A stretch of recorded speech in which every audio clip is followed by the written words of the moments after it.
Apektado naman ang matinding bahang ilang barangay sa bayan ng Cebu dahil sa pananalasa ng Bagyong Verbena. Maging ang biyahe ng ilang barko roon sinuspinde dahil sa sama ng panahon. Alamin natin ang update sa Cebu. May express report si John Aroa ng News 5 Visayas. John, kamusta na ba ang sitwasyon dyan nga sa Cebu? Meeting Southern Cebu naman ngayon ang pinayo ng Bagyong Verbena. Nakaranas ng matinding pagbaha ang ilang mga bayan sa lalawigan, partikular na sa Carcar City at sa bayan ng Barili.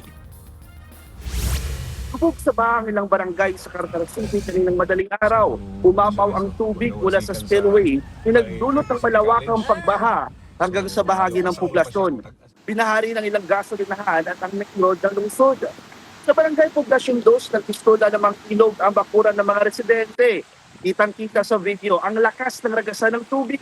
Sa kuha ng netizen, alas 4 ng madaling araw kanina, kita hanggang bukong-bukong na baha dito sa barangay Poblasyon 1, 2 at 3. Ang ilang residente naglakad na lang para makatawid. Habang ang isang barangay, itong isang bahay, pinasok na rin na rumaragas ng tubig baha. Sa bayan ng Barili, lubog rin sa baha mga pamilya. Lumusog na, abot sa tuhod ang tubig baha sa mga residente. Sa barangay Mantayupan, matindi ang pagbugso ng malakas na tubig na umapaw sa kalsada at nagdulot ng pagbaha sa lugar.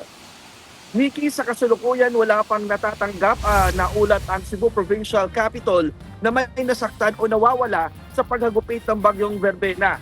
Pinag-iingat rin ng publiko na huwag lumusong sa tubig baha dahil sa banta ng leptospirosis. Patuloy ang ginagawang assessment sa lawak ng pinsala ng bagyo. Sa oras na ito ay humupa na ang tubig baha sa probinsya habang nanatili pa namang suspendido ang mga biyahe ng mga barko sa Cebu.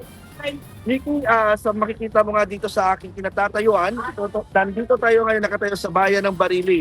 Kung saan may ilan-ilan pa rin mga lugar o sitio ang nakalubog pa rin sa baha at pinasukan nga ng tubig baha itong kanilang mga bahay at mga gamit nila na nasira dahil nga dito sa malawakang pagbaha na naranasan natin ngayon dito sa probinsya ng Cebu. Nikki. John, gaano ba kalakas yung naging buhos ng ulan dyan? No? Kaya nga umabot sa ganyang klaseng pagbaha. At ano pa bang inaasahang weather mamaya hanggang gabi para sa ngayong araw? Nikki, ayon sa Pag-asa, nakalabas na itong bagyo dito sa Cebu. Nasa Negros Island na ito ngayon sa mga oras na ito. Ayon din sa kanila na umabot sa 250,000 barrel ng tubig ulan ang ibinuhos dito sa southern part ng Cebu sa loob lang ng 2 oras. Ganon kadami, Nikki, ang tubig ulan dahilan ng nagkaroon ng malawakang pagbaha dito sa southern part ng Cebu. Nikki. Yan ang express report ni John Aroa ng News 5 Visayas. Mga kapatid, Nikki de Guzman po. Para sa pasada ng mga rumaratsyadang balita, mag-follow at mag-subscribe na sa social media pages ng News 5.